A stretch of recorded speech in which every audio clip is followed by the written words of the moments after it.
Hi creatives, I am Dima and you're welcome to another interesting pattern drafting tutorial. On today's tutorial, I'll be sharing with you how to cut this stylish blouse with a front slit. If this sounds like what you'd be interested in, then you have to stick around till the end. If you've not subscribed to my channel, do well to subscribe and turn on your notification bell to be the first to know each time I upload my videos.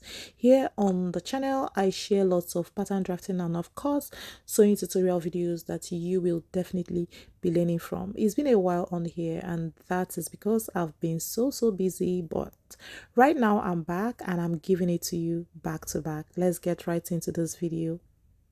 So to do this, I started with a pattern paper and I just had to draw a horizontal line at the beginning of this paper, just as you can see.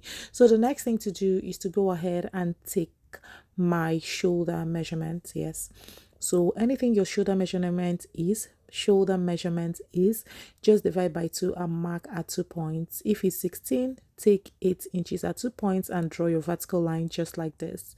So after that, the next is to go ahead and take my basic neckline of 3 by 3. That is what I used. You can still use 3.5 by 3.5 if your client is a bit on the big side. So just go ahead and drop the shoulder like this and connect to the neckline.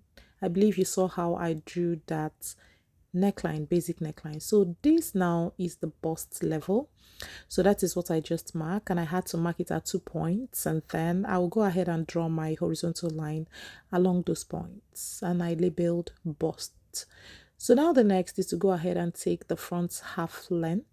Feel free to take your front half length, whether it's 17.5, 18 or whatever it is. Okay, so go ahead and take it at 2 points and also draw a vertical line like this, a horizontal line rather. So I had to just mark it waist. I just wrote W and B to depict waist and bust. So now this is the top length. Feel free to take the length that you desire. So what I used finally here is 22.5 because this is for tutorial purpose. You can make it as long as 25, right? So I had to mark the BL, which is blouse length. So after that, I had to go ahead and mark the bust measurement divided by 4. If your bust measurement is 40, go ahead and mark 10, which is 40 divided by 4, and draw a vertical line like this. So now the next is to take the waist measurement divided by 4 as well, plus 1/4 inches dart intake. So that is what I did, and I had to go ahead and mark the hip level from the waist, which is 8 inches, and I took the hip divided by 4. That is what I marked there. That's just a landmark, and watch how I'm going to use it. So I connected the waist measurement plus the dart intake to the hem of the top. Yes, I didn't take it to the hip. The hip is just a guideline. So now I had to complete the upper parts of the top. I hope this makes sense. So after that, I had to draw the armhole, and that is by dropping by 5 inches, going in by 3/4 inch, and then taking half of my armhole measurement. Okay, anything your armhole measurement is, go ahead and take the half of it using these landmarks, and using my armhole curve, I had to draw the armhole. If you have any questions, please feel free to ask in the comments and I'll be looking at them. So right here is the bust to bust measurements. I also had to mark it on the waistline and of course on the hem of the top. So I had to make a vertical line like this just to depict the bust to bust. If your bust to bust is 6, what you're going to mark is 3. Right? So on this waistline, I marked 1/2 inch on both sides of this bust to bust, and here I dropped by 1 inch, and then I'm connecting this dart to the 1 inch drop. So after connecting it, I had to drop here by 5.5 inches. Okay, and then I completed the dart towards there, just as you can see me do.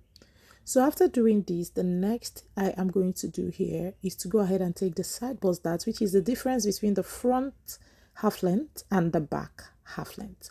So I took that 1.5, 1/3, 2 inches, as the case may be, right?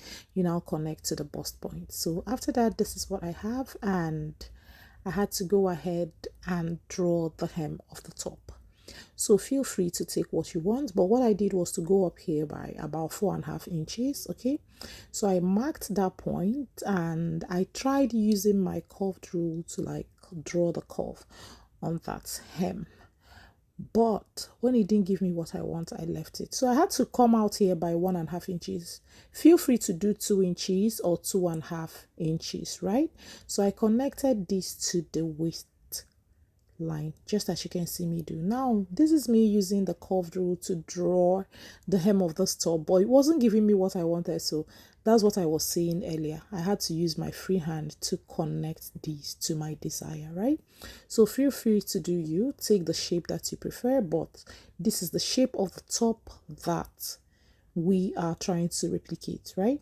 So now I had to use my free hand and draw it just like this, and I was okay with the shape I got after the drawing, so I had to make it more visible. So now we are going to draw the sleeve. So this is how it's going to go. Watch closely to see what I'm doing here. I had to come down here by about 3 inches or 3.25 inches. Watch really closely, right? So you're going to do that, and after that you're going to take the length of the sleeve that you want from that shoulder slip. Watch closely to see what I'm doing. You're going to, tilt it like this, okay? Take the length of the sleeve that you want, and what I wanted to do was 3 inches, 3.5 inches, okay? So watch closely to see what I am doing here. So now I had to curve it to that 3 inches mark. Note at that shoulder tip that I dropped there a bit by about 3/8 inch, okay? So note at this shoulder tip I dropped by 3/8 inch, okay, and took that curve to where I want the length of the sleeve to be. So that is how to do this kind of drop shoulder cut together sleeve. I hope this makes sense, and I hope you understand what I did. So this is how you're going to curve it. On that shoulder tip, drop it. So see, you can see that this armhole curve is following the sleeve naturally. You don't have to drop it so much, and you won't go higher than this too, so that it won't leave sharp opening on that sleeve part. And if you go too low, it's going to make the armhole to be quite tight. That's the space for the arm to come out from. It's going to make it to be very tight. So this is what you're going to do, and you're going to get a perfect sleeve, right? So after doing this is the next. I had to just go ahead and go in there by about 1.5, 1.75 inches. I marked, and I'm just dropping here by 1.5 inches, okay, from the waistline, so that I will make this angular curve, right? So now after making this angular curve, this is the shape that I have. It means that this angular curve is right on the navel, but if you want it to drop more, of course you can drop it more, to be lower than the navel, or even higher, depending on what you prefer, okay? So after that, I had to go ahead and draft the back pattern. I had to do this by extending this starting line, and then I took the neckline measurement of 3/1 inch. That's what I used for the back, and I used my armhole curve to draw this. Now the next thing is to take the shoulder measurement divided by 2 at 2 points, just as I did in front, and you draw your vertical line like this. So the next is our shoulder slope of 1 inch, and I connected to the neckline like this. Now the next is to take our bust measurement divided by 4. So that is what I did right here. I marked it at 2 points, exactly how I did it for the front, and I drew my vertical line like this.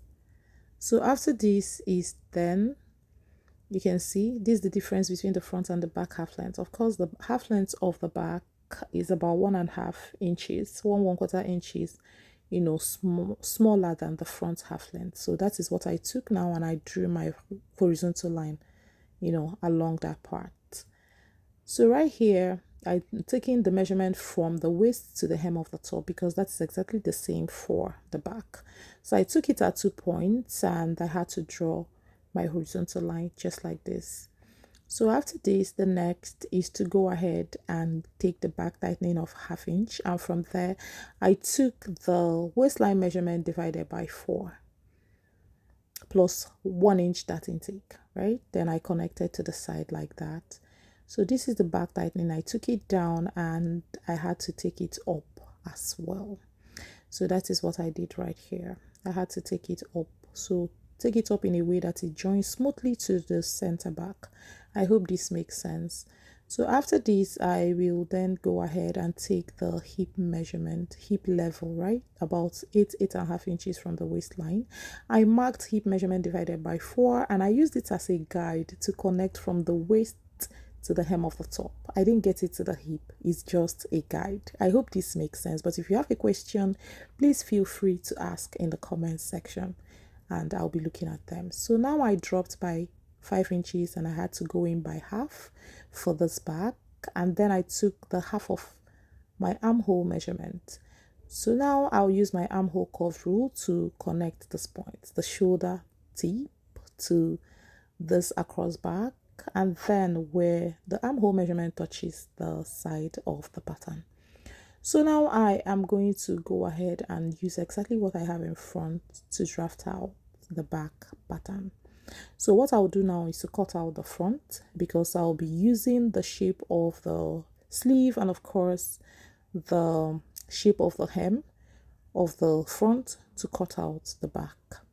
So I'll go ahead and cut out the front just like this, and I'm going to switch to the back like this and place the front. So I had to start with the hem. I ensured that the waistline is rhyming, watch closely, and then I had to draw out the shape of the hem of the top. So after doing this, I had to go to the upper part just like this, and of course I had to draw out, matching the armhole slope and everything. I had to draft out or draw out the shape of the sleeve just as you can see, and yeah, this is what I got at the end of the day, and I'll just go ahead and cut out. Notice that I did not cut out the angular part on the center front before cutting this out, yes, because I needed it. So now this is the back, and I had to cut the back tightening for this top. So I had to go ahead and cut out my back tightening, and this is what I have for the back. Now the next is to just write B, which means back. So the next is to cut out this angular stuff at the center front. Yes, I didn't cut it out earlier so that it will not affect the shape of the hem of the blouse at the back, because the back does not have that angular stuff, right? So now this is it. I'll just go ahead and take in the side bust that and of course the that. But before I do that, I will like to cut this out on a paper on fold so that you appreciate exactly the way it turned out. So now this is my paper and I had to fold it up, and I'll be using the front pattern to cut it out. I did not cut the back pattern. Yes, I'll just use one side of the back pattern. I feel that is enough to explain what we have for the back. Of course, you're going to draw the dart for the back and take up your dart. So, but what we are dealing with now is the front. So I had to place the front pattern on fold and pin it down. This is exactly what you're going to do on fabric. The only difference is that while cutting on fabric, you're going to add your seam allowances to this pattern. For this one, I did not add any seam allowance to it, right? But when you're cutting on fabric, you will add your seam allowances. These are seamless patterns, so you know that you're going to add your seam allowances. If not, you won't be able to put it together, or if you force it, it's not going to enter your client, right?